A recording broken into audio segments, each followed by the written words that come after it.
Gang, gang in this thing. What's up, y'all? It's Jay here, your accountability coach and ghetto psychologist, and it is my life's purpose to help Black people navigate this patriarchal system of white supremacy. We're talking about parenting today.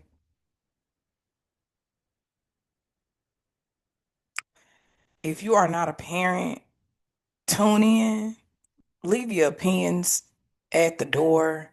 Yes, okay. I'm gonna start there. I do not believe that if you are not in the childcare industry, if you are not an active aunt,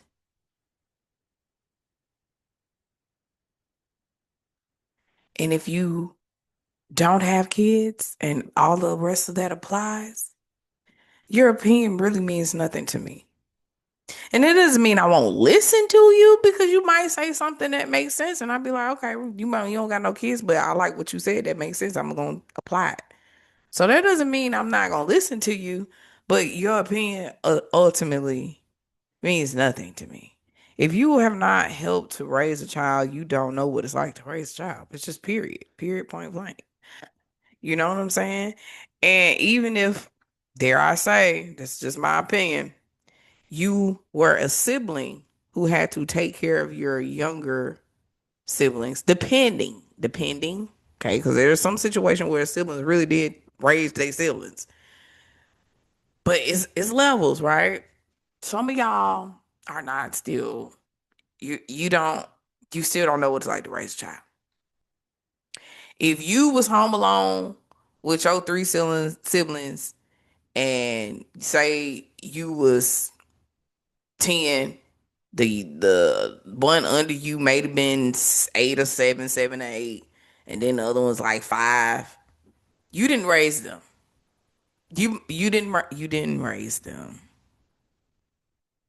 M- Now there's some situations where maybe if y'all was out on the streets, that's kind of different a little bit. Not really though, because you can't say you raised them when you was raising yourself. Y'all just came up together. You didn't raise them. You didn't raise them. You watched them. You was a very active sibling. You didn't raise them though. You got to understand there has to be a significant age gap. So that's you, and you think, oh well, I can give my opinion about raising kids. You don't have any kids. You don't work in the child care industry. You're not an active aunt or uncle. Yeah, nah. Mm-mm. And y'all would be like, oh, I raise kids, and it'd be a little cousin that come over once a month or twice a year, few times a year. Like, nigga, come on, y'all. Like, come on, y'all. Like, as a parent, a single mother, I've been doing this 13 years. I could say I'm almost an expert at this point. Not quite, because I haven't gone through all the teenage years and adulthood yet, because I got to see. The real experts are the people who are grandparents and they got grown kids now. Them the experts. They know what the fuck they talking about for the most part. Some of them. But when it comes to me being 13 years in, um, it's a lot that it's a lot that I say I don't know. It's a lot I do know. One, because I only have one child. It's different when you have multiples, right? And just like even if you have a woman, she might have one child, but she has a husband, her situation gonna be different from mine as a single mom. So parenting is very case by case too. There is no ranking system when it comes to parenting, right? But again, I only want to listen to other parents most of the time. I'll listen to people in the childcare industry. I will listen to someone like even my best friend. She's not only in the childcare industry, but she helped to raise her nephew and her niece. Like She had children in the house with her every day. I'm not talking about no once a month. Even if I give you, even if you raising a child once a week, you still raising a child. Once a month, it's touch and go, right? That's like visiting. You know what I'm saying? You take part. Yeah, you was a part of their life, but were you really raising them? That's such a gray area for me. But anyway, moving forward, let's talk about parenting. I don't know if I'm gonna talk about my experience as a parent more so than what I think is wrong with parenting. What people are doing on a, I guess I don't want to say natural scale because that's not right. Global scale, I guess, universally what most people are doing as parents that's wrong. And I want to start with corporal punishment because it's such a huge debate, and we're coming into a time period where it's like, all right, y'all, you still whooping your kids. If you don't know what corporal punishment is, that's it, it's whooping your kids. You still spanking? You still doing that? I'm not here to judge you because I was about to say I spunk. I spanked my child. She got spunk. I keep saying that. Damn, the English fucking language. I spanked my child. I spanked her in the earlier years. I say probably like not too long though. I definitely used to pop her when she was a toddler. And I would say, excuse me, up until maybe 5 or 6, I was spanking. It wasn't even really spanking. I didn't like put belt to ass or hand to ass that much. Like it was sometimes where it was one time I had to really whoop her ass. And I can't even remember what it was for, but I remember why I remember I had to, and it was because it was something she did to put herself in danger. Um, but anyway, I'm not making excuses. I don't judge anybody who's still using corporal punishment. If you whoop your child, you whoop your child. I know it's cultural. I know that it is generational. I just don't agree with it at this point in my life. I don't. And I used to, like I said, I did spank my child. Right? I wouldn't say I'm more of a gentle parent. I am more of a gentle parent, but I'm not a gentle parent because it's been some instances where I had to fucking yell, where I had to go off, right? Just because it's like, goddamn, why I gotta keep telling the same thing? Like you're not slow, you're not dumb, you're not disabled. Get your fucking ass up and do what the fuck I just asked you to do. Like you just sometimes you just gotta be mean. It's just like you're not listening. I don't know how to get you to listen to me nicely. Even as I don't care about all this positive reinforcement. Trust me, I know I'm a school psychologist. I work in the education industry. Everything you don't know, the positive reinforcement is just getting the shit done. Just get the shit done because in real life, that's what the reinforcement is. We're not getting rewarded for doing chores and shit in real life as an adult.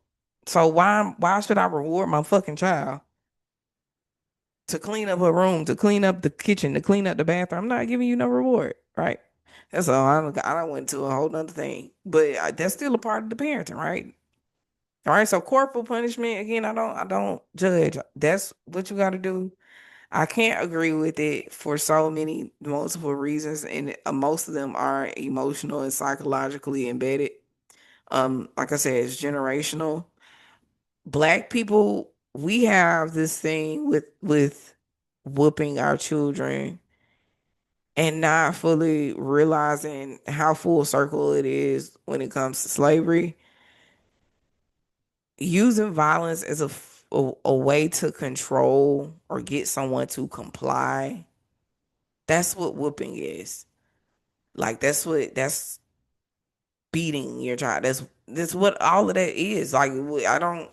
It should not be hard to link those two things together, and you have to understand that yes, hitting your child is violence. Y'all be like, that's not violence. Y'all want to make again the rose-colored glasses and the thorn to your fucking eye. You are trying to pretty up something that's just not good. It's just not. You can't pretty it up. You can't. Anything you have to make excuses for likely is just something you shouldn't do. That's a bar. I didn't even realize. Dead ass, anything you typically have to make excuses for is likely something you shouldn't have to do. If you can't stand on it and just be like, just stand on it, ain't nothing wrong with it. But when I start asking you questions and, digging into your psyche about it, you start making excuses. Well, my mama did it. I came out fine. Are you really fine though? Are you really fine? Define fine. Because some of y'all are emotionally reactive as fuck. You're violent yourself. Or maybe you internalize, you don't know how to express yourself. You hold things in. Maybe you bottom up and explode later. All of that is a result of whooping. Little do you know, psychologically. And it's proven. I mean, yes, I am a psychologist, but I implore you to do your own fucking research.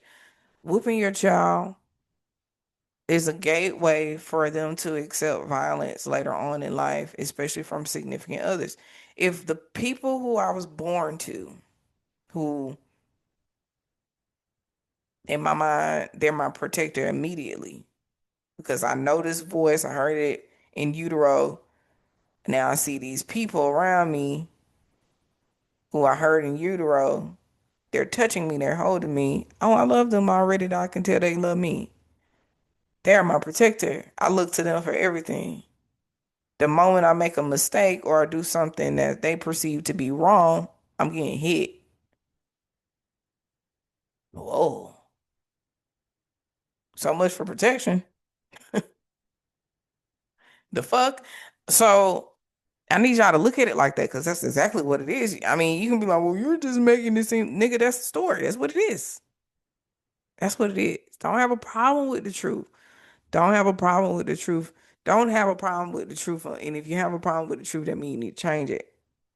You can't change the truth. Can't change a fact. Well, some facts change, but you can't change the truth. You can change the truth. So this is your child. Your child's looking to you for protection. If the first people that's supposed to love them unconditionally hits them, who's to say that my boyfriend ain't supposed to be able to hit me? Who's to say my girlfriend ain't supposed to be able to hit me? See what I'm saying? See where I'm going? It's what do we accept from people we love? We learn that from our parents immediately. So if you're whooping your child, you're teaching your child that abuse is okay, control, you have to comply to what somebody says all the fucking time, their entire life. I didn't get that many whoopings growing up. I'm gonna be honest, I didn't. It was some times when I think back, I said some crazy shit. I should got my ass whooped, but luckily, I think my mom, she was an older parent. She ain't whooped me. I just didn't get no whoopings, and I might have got maybe two, three whoopings in my life. I mean, I wasn't a bad kid in general. I wasn't. I was way to myself. Um, I didn't. Now when I turned into a teenager, mm, I was hell. But I wasn't hell to my family. I was just hell in these streets. You feel me? But nah, it's just regardless. I didn't get whoopings. I didn't get that many whoopings. And I think I kind of attribute that to how much I don't give a fuck, like, and how free I feel, and how sovereign I feel, how I don't feel like I have to always comply. I know how to say no a lot. So, and that doesn't mean I was always like that. There's a people pleaser in everybody. There's still some people pleasing within me. Everybody has it to a degree. But I also just, again, I don't give a fuck. Whenever I want to say no, I can say no. And I do. So, anyway, back to parenting. So, we talked about corporal punishment. Again, I'm not here to judge. Do what you got to do, but consider it. Consider it. Why do you have to put hands on someone you love? Why is it that we have to feel so restrictive to our children? We don't own them. They're really not our possessions. We don't own them. They are human beings. We are here to raise them, to nurture them in the way that they want to go, right? And if it's what they want, it's not right. We have to try to stop them, but we can't force them to stop because they still gonna do what they want to do. They're still gonna do what they want to do. We have to understand and let go of that feeling that they owe us, right? Or even that essentially we over owe them. And when I say over owe them, I'm saying that we line them up to us directly. We try to live vicariously through them. We want to tell them how to be and who to be, you know? And how to be is not so bad as if you're just restricting them, right? You can teach them how to be without restricting them. Hey, I always want you to be yourself, but in certain settings, you have to be able to read the room, right? You have to be able to maybe calm down, maybe be more professional, maybe be more personable, maybe be more observative. You know, whatever the case may be. That's when I say how to be. But how to be and who to be, but in versus who to be, a lot of people want to use their children and tell them who to be, what to do all the time, where to take their life. All of those things, man, those are problems. We can't be parents like that. So that's our job. They don't owe us anything. Yes, we gave them life, so to speak. Well, really God gave them life because you can be pregnant and not have a baby. Want the baby and not have it. So it's still ultimately up to God. We just did the act. We took the physical um let's see what I we in magical terms and alchemist terms, we basically use an action of sex, transmuted that into life. So that's all that is, right? It still was under God's control ultimately. Because even just because you had sex don't mean you even gonna conceive. So many different things, you know. But regardless, we are parents. We are a part of the reason that our children are here. So we owe them. We created them. We created them, right? Or should I say God created? Maybe God created them and we gave them life. I don't know. Yeah, I think that's the better way of saying it. God created them and we gave them life. So because we gave them life, we owe them ultimately like God owes us, okay? In the same sense, in a similar sense. And in the turn, you think that they owe us, but really they don't. They owe us maybe appreciation. That's it. And however they show their appreciation, that's how they show it. But they don't have to even show their appreciation. That would make them a terrible child if you were a good parent. If you were a good parent, if you were a good parent,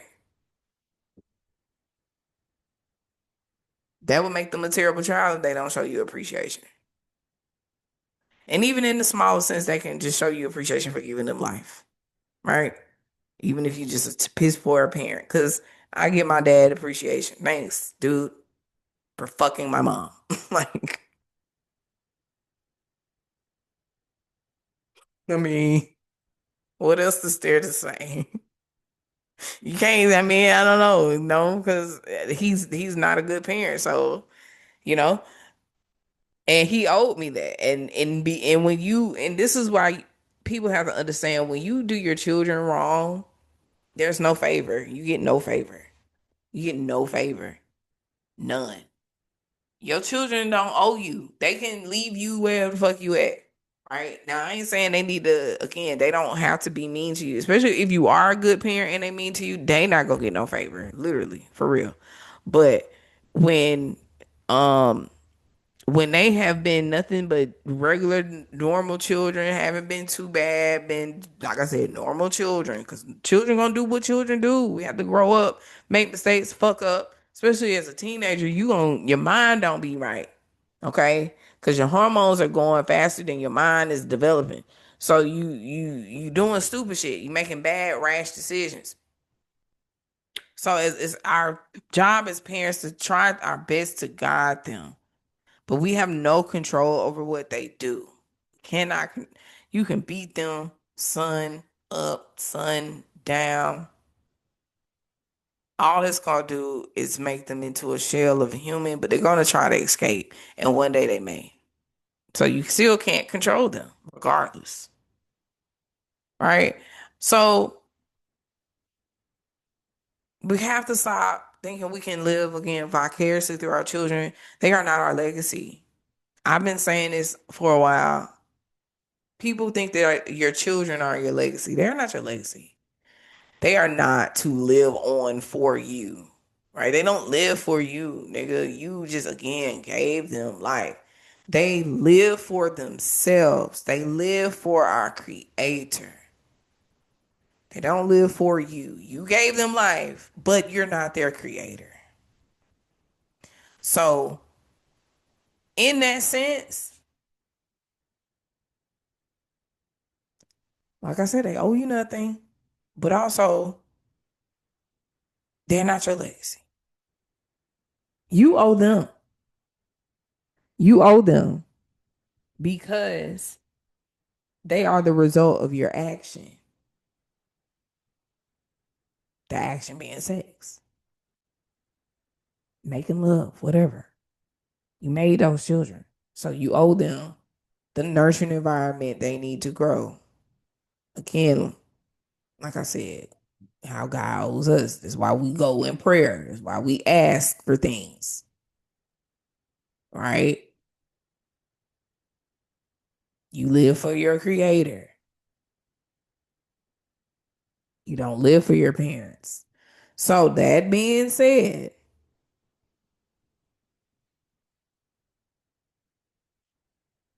when it comes to parenting, there is still not a one size fits all method because you have to parent children differently too. Some parents, some children need more, some need less. Some you might think you might have to put hands on them. Again, I'm not here to judge if that's what you do. I don't think you should, but case by case basis, there might be some times, even when you are gentle parenting, you're trying and you realize, oh, I might have to put hands on this child for whatever reason. Maybe they threatening you. It could be a lot, right? So again, I don't judge. Everything is case by case basis. I do implore you to do better. That is all. Let's see, what else did I want to talk about with parenting? Understand that you are going to traumatize your child at least once, at least one time in their life. There, okay. Let's talk about trauma in itself in a brief form. Trauma, there's levels to trauma. Okay, please consider and understand that you could have the most harmonious home ever, but you might have said something one day, looked at your child away, told them no about something, gave them an opinion that they didn't like. It could be anything, but because you are almost like God to your children, they hold so much more weight in everything you do and say. So if it hurts their feelings in the slightest, it can be slight, it could be significant. It doesn't matter. Sometimes it's still just it's trauma. I'll never forget my mama she whooped my ass because I didn't want to wear a sweater. I was probably every bit 4 or 5 years old. I just thought I didn't want to wear that sweater. I don't want to wear that sweater. I didn't want to. I didn't want to wear it. And she got mad at me and whooped me. She don't remember it. I asked her if she did. She don't remember. I do. And and even I'm not like I'm over it. I'm not like super mad, but it kind of pisses me off because it's like, damn, I couldn't even have an opinion about what I wore. You get what I'm saying? We don't own our children. And sometimes it might have just been she was irritated. It might not even been that she wanted to control me or anything. It might have just been like she just didn't feel like fucking finding something else for me to wear. And here I am making trouble, right? In her mind. That's what she's feeling like. Why you can't just wear the goddamn sweater? Bitch, because that sweater was itchy as fuck. I didn't like that sweater that much. I didn't want to wear it, right? Period. The fuck, and I even explained to her why I didn't want to wear it because I've always been articulate. Excuse you. My mama said I was talking before I was walking. So I didn't want to wear it, right? I forgot where I was going with this. But it traumatized me. Yeah, trauma. It traumatized me to an extent. I mean, I had to get over it, again, it was something to get over. So it was trauma. And it's not like it's something so significantly scarring, but it taught me at such a young age that damn, I can't even fucking advocate for myself. I can't tell you I don't like something. No, it didn't stop me. But it did make me hesitant to say what I felt about certain things. Cause I'm like, damn, is you gonna whoop me? Nigga. But I got over it again. I'm over it now. Cause baby, I say whatever the fuck I want to, even to her. Even to her, honey. So, it's you have to understand as a parent, you're gonna traumatize your child, at least once, and you have to be able to take ownership for that. I have already discovered some of the ways in which I've traumatized my child. I'm not gonna tell y'all, it's none of y'all motherfucking business. I tell y'all enough. But I don't shut down. I let her explain and I validate her feelings and I explain what my mindset was when I was doing the things that I did. That's all I can do. And I apologize. Now, it's been like maybe one instance where I did not apologize because I'm like, girl, oh, you guys get over that. Now, there's some things you might have to just be like that with your child because you be like, okay, look, that was for your protection. So, whatever. Be mad about it. Now that I don't give a fuck. I'm not gonna apologize.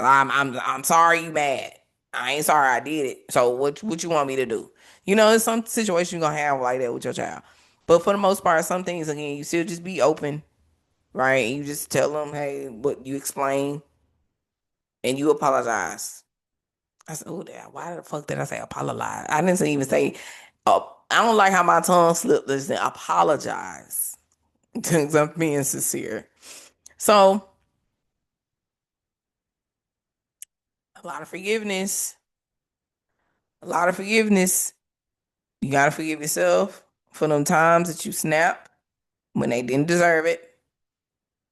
You gotta forgive them for just being kids, because kids are fucking annoying.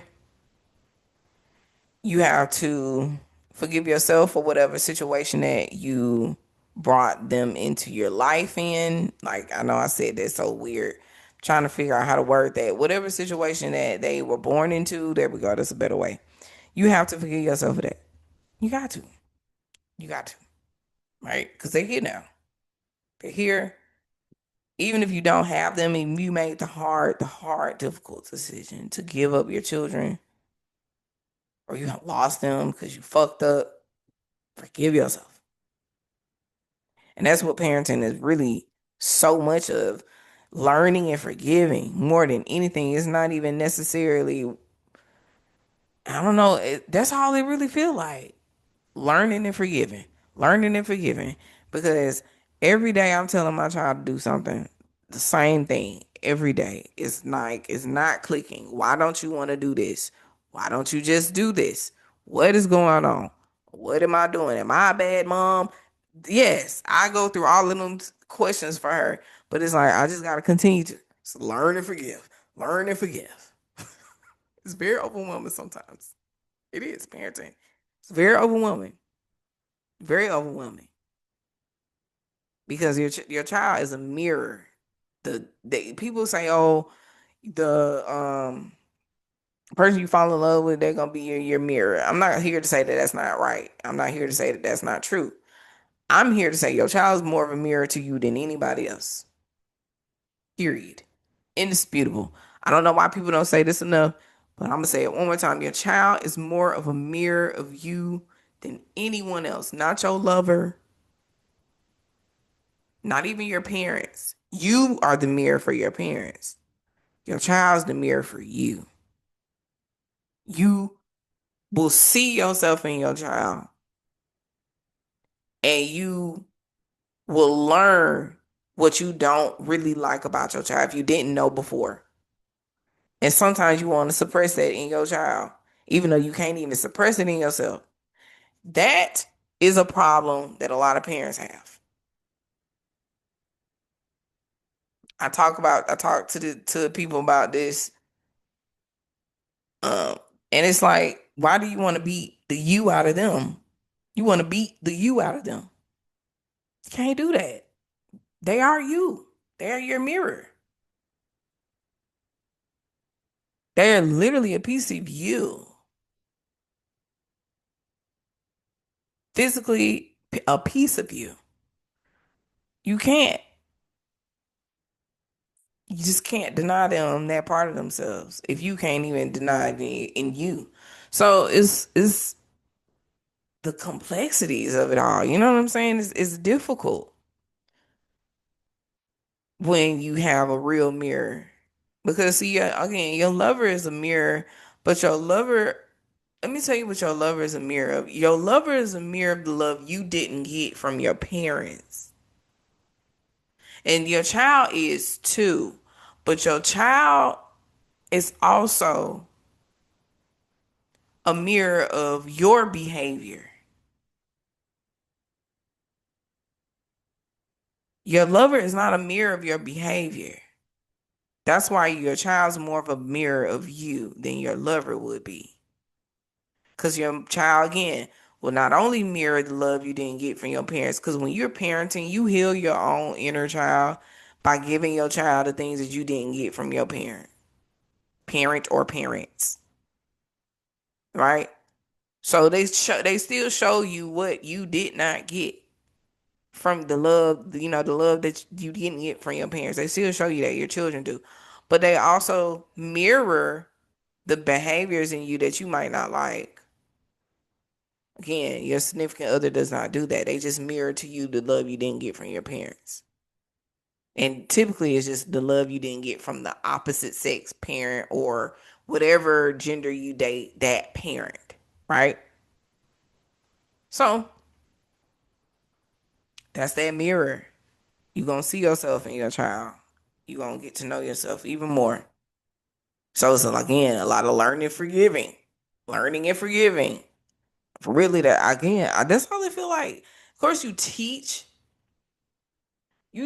a lot in parenting, but we teach more in parenting by doing. We teach more by doing more so than verbalizing. Yes, you're gonna talk, of course, you're gonna teach verbally, but they mirror again. They mirror. They see what we do more so. So it's a lot of learning more so because then as they mirror you, you're learning what you don't like about yourself, what you might need to change, how you might need to parent a different way, how what the things you need to forgive. You learn that so much learning, more so than teaching. But teaching is a part of it, of course. So we'll say it's learning, forgiving, and teaching in that order. Right? That's what parenting feels like. That's what it is. That is what it is. So, parenting,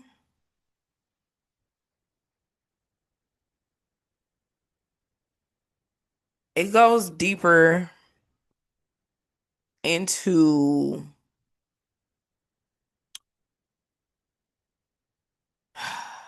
let's see, I can when it comes to gender differences.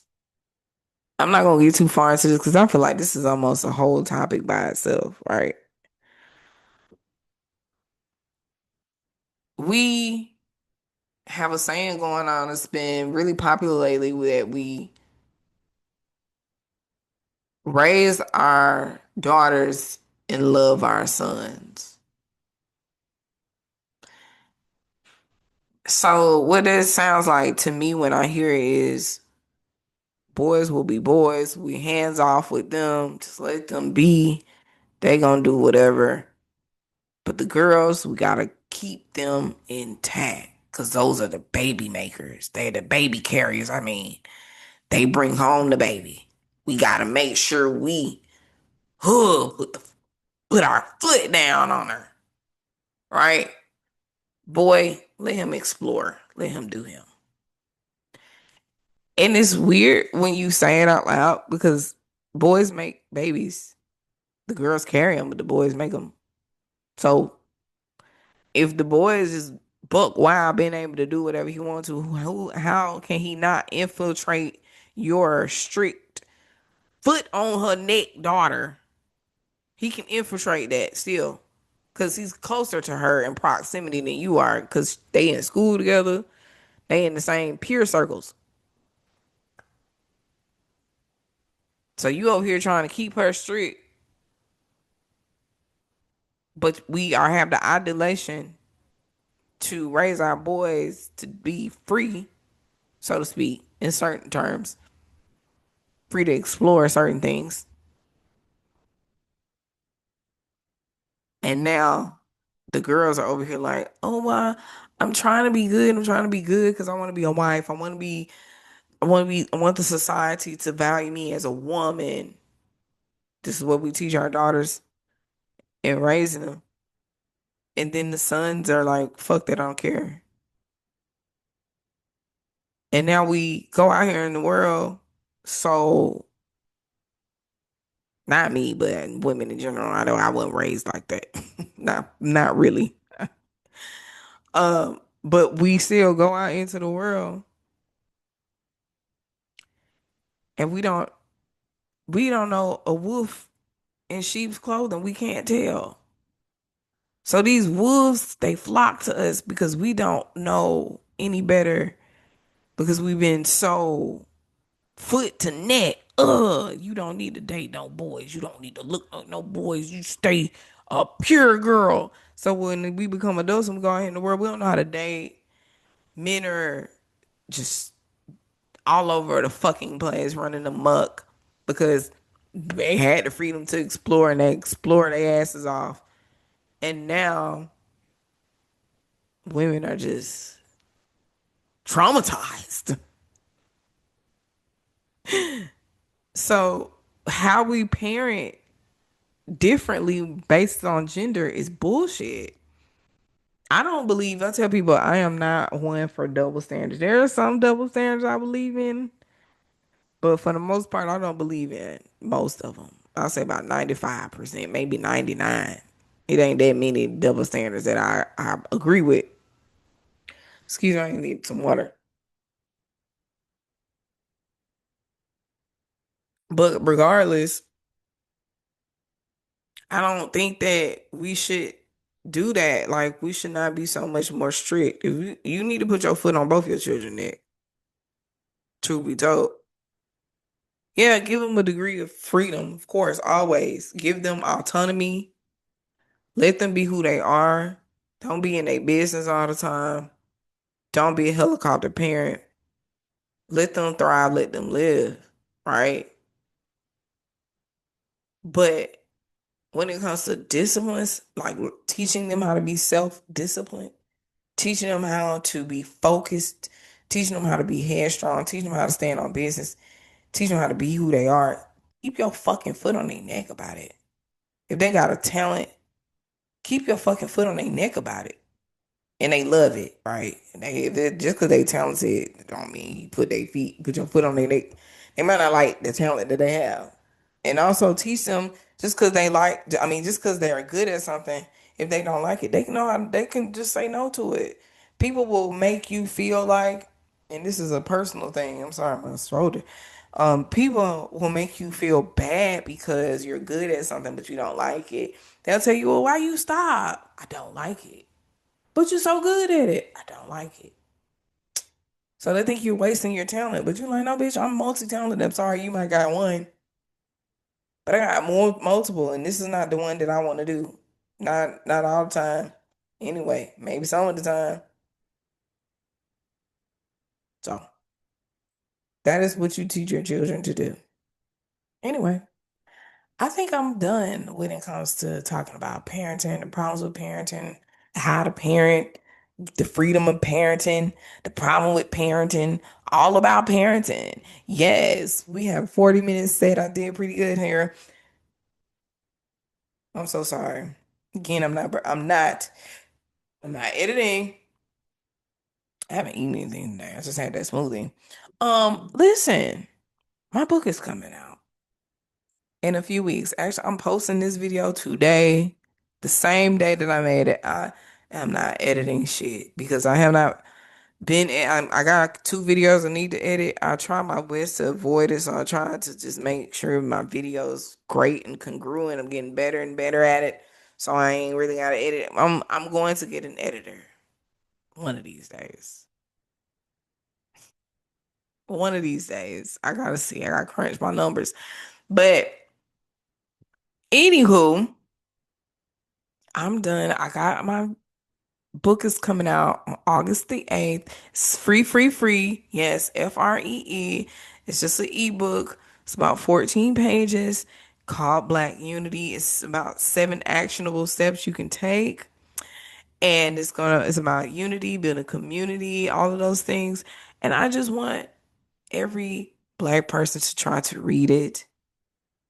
It's just a quick little read, you know. Of course, every Black person not. Actually, I want every Black film type. I know who my audience is. I know who I want my audience to be. And if you are a Black film type, if you don't know what film type is, then you're probably not in my audience. But that's cool. Film type for the uninformed is, of course, female presenting. Yes, you can be male born and be female presenting. So if you are a male born female presenting person, if you are a female born female presenting person, if you are a female born person, I want you to read my book. Love you guys.